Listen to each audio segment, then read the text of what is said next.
This next flower, this next plant is a kalanchoe, and it's a succulent plant. It's the plant that I use to do the epidermal peel because the epidermis peels off very easily from these guys. And the flowers are distinctive.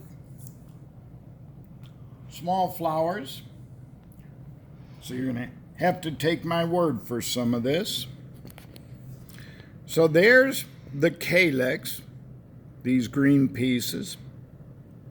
And it does have 4 sepals. And they're separate down to the receptacle.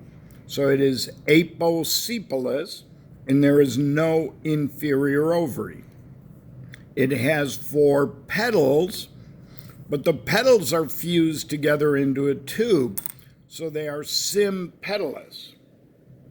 When you open the flower, and again, you're going to have to take my word on this, there are 8 stamens. They're very tiny. Let's see if we can see any of them. These, it's not staying still. Nah, I'm not going to get it.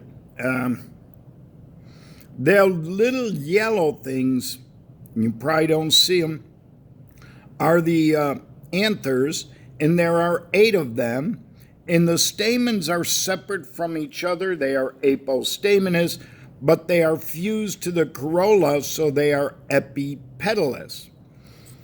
The interesting thing on this flower, though, is that when you look at the female, there are 4 separate females.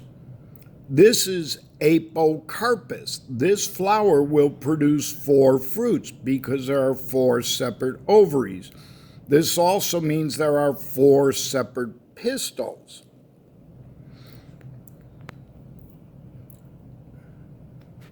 Most flowers are syncarpous.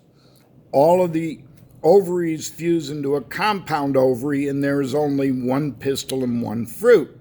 This is one of the uncommon ones that is apocarpous with separate carpels. Let's take a look at that with a few models we have.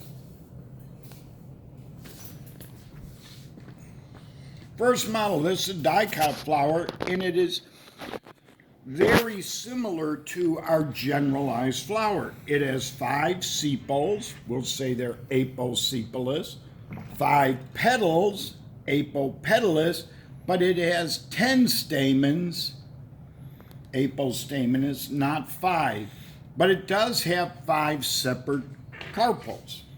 And these are, each one is separate.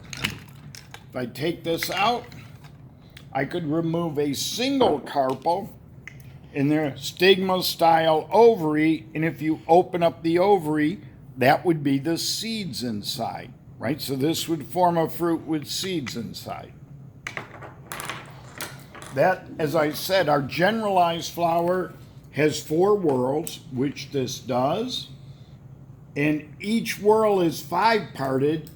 We're not quite there because we have 10 stamens, but all parts are free and distinct, which these are, and they're all on the common receptacle. Here is another dicot, but this one is syncarpous. It has 5 stigma lobes, single style, single ovary. So this has 1 pistil, and some of the petals have been removed, but there's your sepals underneath, 5 sepals, 5 petals to have been removed. And again, here would be your ovary. And you can see the carpels. These would be like sections of an orange. And of course, they continue all the way through this. This would be syncarpous. Other than that, this matches our generalized flower, except it's syncarpous. A monocot model is here. This is a tulip. And it has 3 sepals, that's the outer whorl. It has 3 petals, the inner whorl. It has 6 stamens, and there's your ovary, stigma-style ovary, your gynecium with 3 carpels. And again, you can see the 3 segments if you do a cross section. And again, if I remove this, you can see the layers of seeds being produced.